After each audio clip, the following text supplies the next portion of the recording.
Ce joueur de football de la NFL vient de me voir et me dit « Gog, je peux te poser une question? Comment tu gardes cette mentalité de chien enragé ?» Et j'ai dit « Laisse-moi te poser une question. Quand tu étais plus jeune, tu voulais être quoi ?»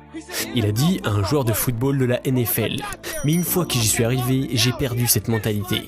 Il s'est arrêté de sprinter à la ligne d'arrivée. Un chien ne fait pas ça. J'ai un chien à la maison. Il n'est jamais rassasié.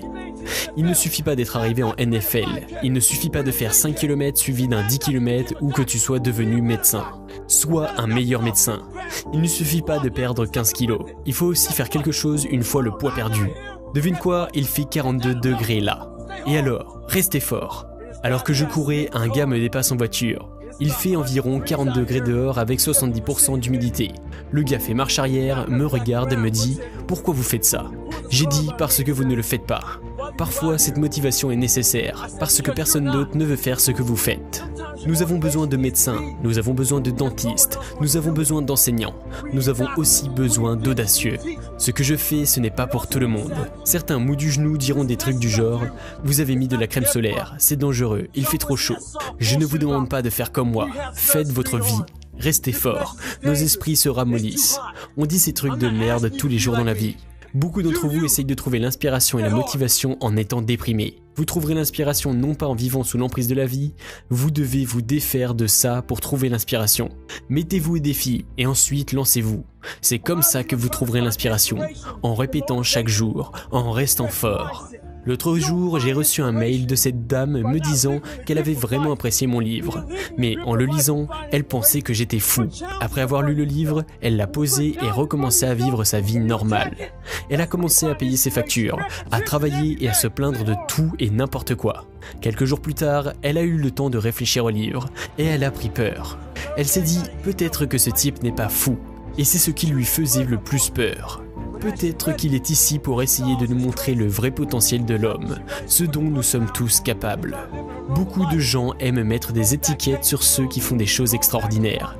Ça leur permet de se sentir mieux dans leur peau. Ça leur donne une carte, sortez de prison. Je ne suis pas fou, je ne suis pas comme vous, c'est tout. Dans le sport, il y a un truc qu'on appelle gestion de la charge. Beaucoup de gens aiment gérer la charge de leur vie. Quand vous faites ça, vous vous retrouvez dans le quotidien. Sortez de là et soyez forts. Plus vous réussissez dans la vie, plus il y a plus de haineux. Ne les laissez pas vous blesser. Utilisez-les comme carburant, comme énergie. En cas de besoin, notez leur nom dans un coin de votre esprit et quand le besoin s'en fait ressentir, retrouvez cette personne qui a dit que vous ne pouviez pas faire quelque chose. Tu n'es pas assez rapide, assez bon, assez intelligent. Et utilisez ça comme énergie. Au lieu de les étouffer avec votre gentillesse, torturez-les avec votre succès.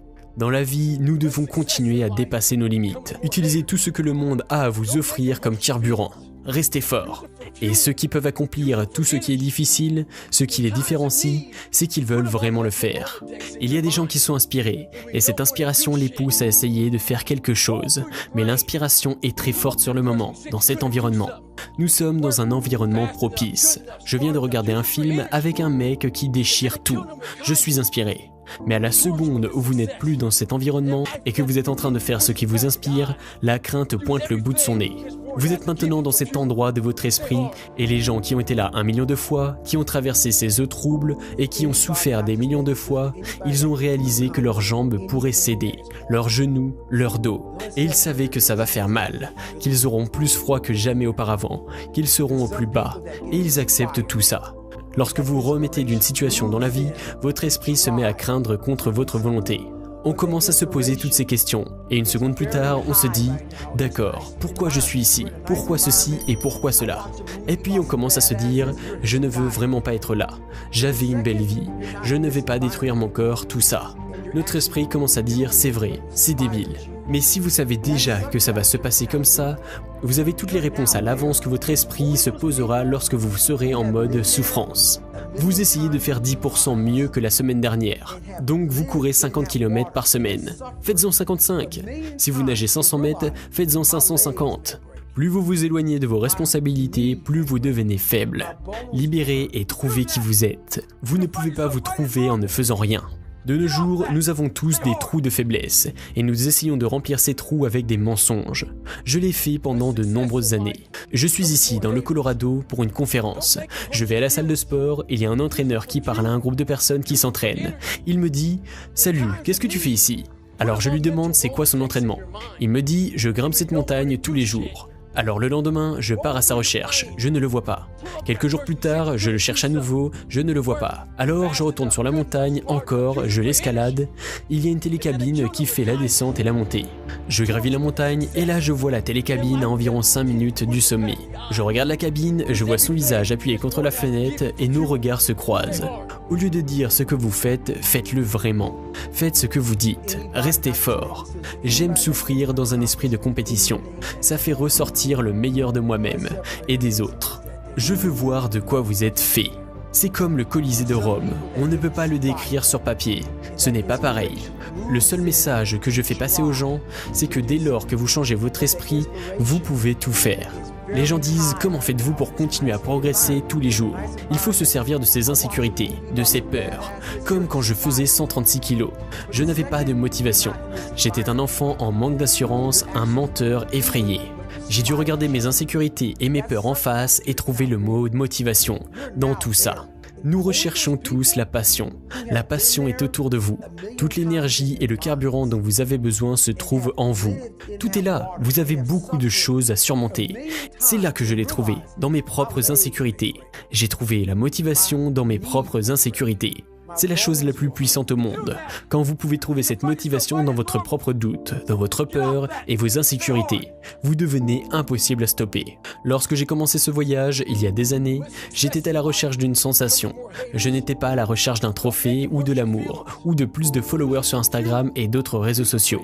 J'ai réalisé que j'allais devenir quelqu'un à la recherche d'une sensation, celle de la véritable victoire personnelle. Ma victoire rien qu'à moi. Et à la seconde où j'ai exclu le monde entier, j'ai réalisé une chose, que je suis seul en ce monde. J'ai fait cette course avec moi-même.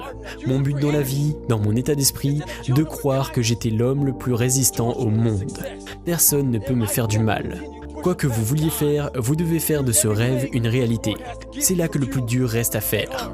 Il y a beaucoup de gens qui réussissent dans ce monde et qui se sentent encore vides à l'intérieur et qui s'inquiètent de toujours sentir vide. Alors ils essaient de gagner un autre million, 2 millions, 3 millions. Achetons une nouvelle voiture, achetons une nouvelle maison, un nouveau bateau, achetons de tout. Puis, à la fin de la journée, ils se sentent toujours vides à l'intérieur. Moi, je n'avais même pas réussi et je me sentais vide quand même. Alors j'essaie de cacher mes insécurités. Il faut être là-dedans, mais dans un endroit heureux. Il faut aller dans le pire endroit que vous connaissez encore et encore. Vous devez vivre ça dans votre esprit. C'est la même chose avec la vie. Si vous n'entrez pas dans votre âme, dans votre cœur, et que vous ne vous soignez pas, vous serez toujours en guerre avec vous-même. Restez fort.